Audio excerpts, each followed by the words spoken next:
काफी दिनों से बीटीएससी जेईई 2019 का रिजल्ट को लेकर कुछ अभ्यर्थियों में अलग अलग वजहों से नाराजगी थी, जिसके बाद जैसा कि आप सभी जानते हैं कि कल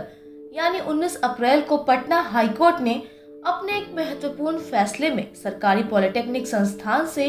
डिप्लोमा धारियों को 40% आरक्षण का लाभ देकर जारी किए गए जूनियर इंजीनियर के लगभग 6400 पदों के रिजल्ट को कैंसिल कर दिया।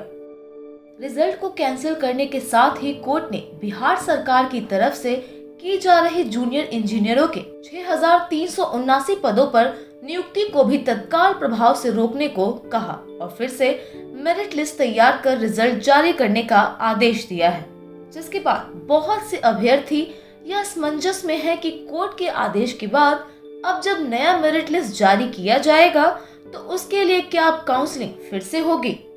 तो इसकी अहम जानकारी देते हुए आपको बता दें कि जी हाँ, अब नए सिरे से काउंसलिंग कराई जाएगी, यानी काउंसलिंग अब दोबारा होगी, क्योंकि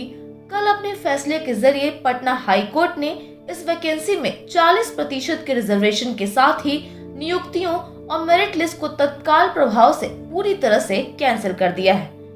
हाई कोर्ट ने सरकारी कॉलेज के अभ्यर्थियों को 40% आरक्षण दिए जाने की व्यवस्था को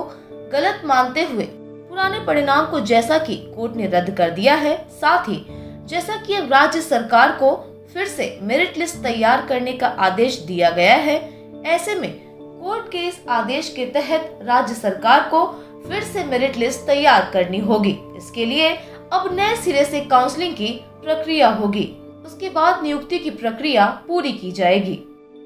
आपको बता दें कि बिहार तकनीकी सेवा आयोग यानी बीटीएससी ने साल 2019 में विज्ञापन संख्या 01/2019 के जरिए लगभग 6400 जूनियर इंजीनियर, मैकेनिकल, इलेक्ट्रिकल और सिविल के पदों पर बहाली के लिए विज्ञापन निकाली थी।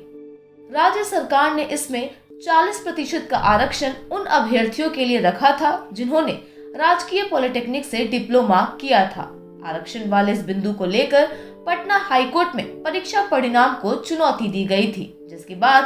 हाईकोर्ट में सरकारी कॉलेज के अभ्यर्थियों को 40% आरक्षण दिए जाने की व्यवस्था को गलत मानते हुए पुराने परिणाम को रद्द कर दिया। कोर्ट का कहना था कि सिर्फ सरकारी कॉलेज के डिग्रीधारी युवाओं को 40% आरक्षण देना गलत है, इसका लाभ सबको मिलना चाहिए, यानी अब बिहार के किसी भी पॉलिटेक्निक कॉलेज से डिग्रीधारी को इस आरक्षण का सीधा लाभ मिलेगा। कोर्ट के आदेश के तहत राज्य सरकार को अब फिर से मेधा सूची तैयार करनी होगी।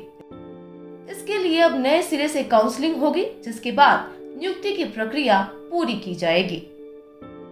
फिलहाल तो ऐसे ही सरकारी नौकरी के साथ साथ अपने आसपास से जुड़ी लेटेस्ट खबरों से अपडेट रहने के लिए आप हमारे चैनल को सब्सक्राइब करें और यूं ही देखते रहिए युवा तक।